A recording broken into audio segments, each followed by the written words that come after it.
মেরাজের সফরের দুটো ভাগ, একটা ভাগ হচ্ছে জমিনি সফর আর একটা হচ্ছে আসমানি সফর। জমিনি সফরকে ইসরা বলা হয় আরবি ভাষায়, নৈশ ভ্রমণ, যদিও দুটোই রাতের ভ্রমণ ছিল, নৈশ ভ্রমণ ছিল। আর ওপর দিকে যাওয়া আরাজা ইয়ারজ, মেরাজ মানে সিঁড়ি, সিঁড়ি চড়া, তো সিঁড়ি চড়ার জন্য ওপর হতে হয়, তাই না? এই জন্য মেরাজ মানে বাইতুল মুকাদ্দাস থেকে যে 7 আসমান পর্যন্ত গেছে রসুল, ওইটা হচ্ছে মেরাজ। আর এইটুকু মক্কা থেকে মদিনা মক্কা থেকে গেলেন বাইতুল মুকাদ্দাস, উত্তর দিকে মদিনার দিকে, এই যে গেলেন নবী সাল্লাল্লাহু আলাইহি ওয়াসাল্লাম, এটা হচ্ছে ইসরা। আর আমরা সংক্ষেপে, আরবরা কিন্তু এই পার্থক্যটা বুঝে, হ্যাঁ, জমিনি সফরকে ইসরা বলা হয় আর আসমানি সফরকে মেরাজ বলা হয়, কিন্তু আমাদের দেশের মানুষ ইসরা বুঝে। কোরআনে ইসরার কথা রয়েছে, মেরাজের কথা ইশারা ইঙ্গিত আছে, স্পষ্ট ভাষায় ইসরা রয়েছে। সুবহানাল্লাযী আসরা বিআবদিহি, পাক পবিত্র সেই সত্তা যিনি তার বান্দাকে রাতারাতি ভ্রমণ করিয়েছেন বা নৈশ ভ্রমণ করিয়েছেন। লাইলান মানে রাতারাতি, আসরা মানে নৈশ ভ্রমণ, কিন্তু তারপরে লাইলান তাগিদের জন্য। কোথা থেকে? মিনাল মসজিদুল হারাম, মসজিদ হারাম থেকে আল মসজিদুল আকসা। মসজিদ হারাম বলতে তাহলে এখানে নবী সাল্লাল্লাহু আলাইহি ওয়াসাল্লামের বাড়ি বা উম্মাহানি চাচাতো বোনের বাড়ি, তো সেটাকে মসজিদে হারাম বলা হয়েছে। এই জন্য সঠিক মত হচ্ছে যে হারামের এলাকায় যেই কোনো জায়গায় সালাত আদায় করলে মসজিদে হারামের 1 লক্ষের সওয়াব পাবে, এটা একটা দলিল। কারণ আল্লাহ বলছে মসজিদ হারাম থেকে নিয়ে গেছি তাকে, তো মসজিদ হারামে তো তিনি সেই রাতে ছিলেন না, ছিলেন মসজিদ হারামের পাশে, তাই না, বাইরে। এই জন্য হুদুদে হারামের ভিতরে কেউ যদি নামাজ পড়েন হোটেলে অথবা নিজের বাসাতে, যাদের বাসা মক্কায় যারা বসবাস করেন স্থায়ী অস্থায়ী, তারা ইনশাল্লাহ 1 লক্ষ নামাজের সওয়াব পাবেন যে কোনো মসজিদে, কিন্তু হারামের এলাকায় হইতে হবে। আবার মসজিদ তানিয়ার বাইরে ওইদিকে হইলে হবে না। যে মহল্লাগুলি হুদুদে হারামের বাইরে, মক্কা তো অনেক এখন ছড়িয়ে গেছে, সেগুলো নাই। তো যাই হোক, আমাকে নিয়ে গেলে মেরাজ, হ্যাঁ বলছিলাম যে ইসরার কথা কোরআনে কারিমে সূরায়ে ইসরা বা সূরা বনী ইসরাঈল রয়েছে।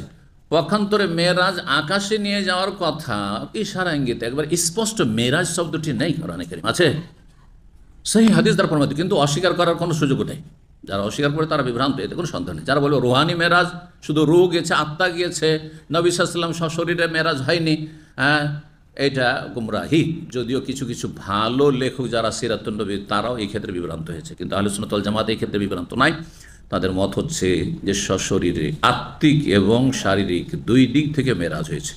আর নবী সাল্লাল্লাহু আলাইহি ওয়াসাল্লাম স্বপ্ন যোগে অথবা রুহানি বহুবার জান্নাতের সফর করেছে, জাহান্নামের সফর করেছে, ভ্রমণ করেছে। বিভিন্ন হাদিসে রয়েছে জান্নাতের দৃশ্য দেখলাম, জাহান্নামের দৃশ্য দেখলাম, সেটা স্বপ্নে। আর স্বপ্নে আত্মা যায় কিন্তু শরীর যায় না, শরীর আপন জায়গাতে যেখানে শুয়ে আছেন সেখানে। তো কোথায় রয়েছে তাহলে মেরাজের ইশারা ইঙ্গিত? সূরা নাজমে, সুম্মা দানা ফাতাদাল্লা ফাকানা কাবা কাউসাইনি আও আদনা ফাআওহা ইলা আবদিহি মা আওহা, এই আয়াতগুলিতে। তো বলছেন যে আকাশে নিয়ে গেলে, ফালাম্মা জাইলা সামাই দুনিয়া, যখন নিকটবর্তী আকাশে, দুনিয়ার আকাশ মানে প্রথম আকাশ, নিকটবর্তী আকাশে গেলেন। কালা জিবরিল বললে খাজানি সামা, আকাশের রক্ষীকে ইফতাহ খোলো। কালা মান হাজা, কে? কালা হাজা জিবরিল, হ্যাঁ মানে আমি হচ্ছি জিবরিল। কালা মা কা আহাদ, আপনার সাথে কেউ আছে?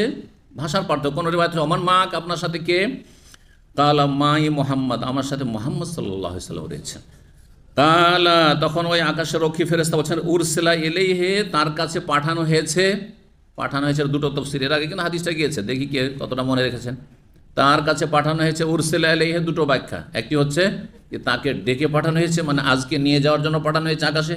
তাহলে বোঝা গেছে যারা সিকিউরিটির দায়িত্বে থাকবেন, হ্যাঁ, যারা গার্ড ওইরকম হবেন, কোথাও পাহারায় নিযুক্ত আছেন, আপনার আমানত হচ্ছে যে কোনো পর্যায়ের ব্যক্তি আসুক না কেন, এই নয় যে হ্যাঁ বড় একজন ক্ষমতাধর এসেছে, বড় একজন অফিসার এসেছে, সেই জন্য আর জিজ্ঞাসাবাদ না। আপনার যদি সন্দেহ থাকে অবশ্যই জিজ্ঞাসা করুন, আইডি চেক করার অধিকার আছে, একটা কনস্টেবলের অধিকার আছে যে আইডি চেক করে বড় বড় ব্যক্তির। জি, হতে পারে অন্য কেউ ঢুকে যেতে পারে, আমি জানি কে কে না কে, চেক করার অধিকার আছে। আর আপনার রাগ করার কিছু নেই, এখানে রাগ করার কিছু নেই, সেটা তার ডিউটি, সেটা আমানত। জি, এই না জিবরাইল আলাইহিস সালামকে কে জানে না? হ্যাঁ, সমস্ত ফেরেশতারা জানে, তাই না? তারপরে কে আপনি? জিবরাইল, আপনার সাথে না যে আমি যাকে ইচ্ছা তাকে সাথে নিয়ে আসবো। আরে তোমার জিজ্ঞাসা করার কি বললেন নাকি? হ্যাঁ জি, এতে শিক্ষা রয়েছে, আদব শিক্ষা রয়েছে। জি, উরসিলা ইলাইহি, তাকে ডেকে পাঠানো হয়েছে। আর একটি তাফসীর ব্যাখ্যা হচ্ছে উরসিলা ইলাইহি মানে তাকে রাসূল বানানো হয়েছে, রাসূল বানানো হয়েছে। দুটোই ব্যাখ্যা প্রমাণ করে যে আকাশের রক্ষী ফেরেশতা গায়েব জানে না, প্রমাণ করে না।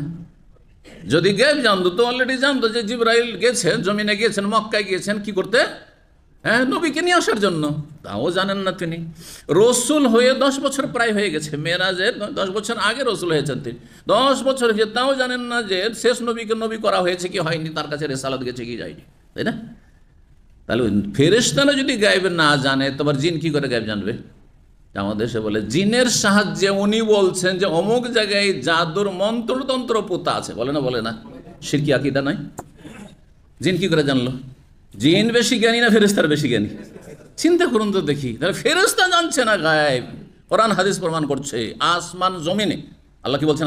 সূরা নামলে আসমান জমিনে আল্লাহ ছাড়া কেউ গায়েব জানেন না। কুল, হে নবী ঘোষণা করে দাও, লা ইয়ালামু মান ফিস সামাওয়াতি ওয়াল আরদিল গায়বা ইল্লাল্লাহ, আল্লাহ ছাড়া দ্বিতীয় কেউ গায়েব জানে না।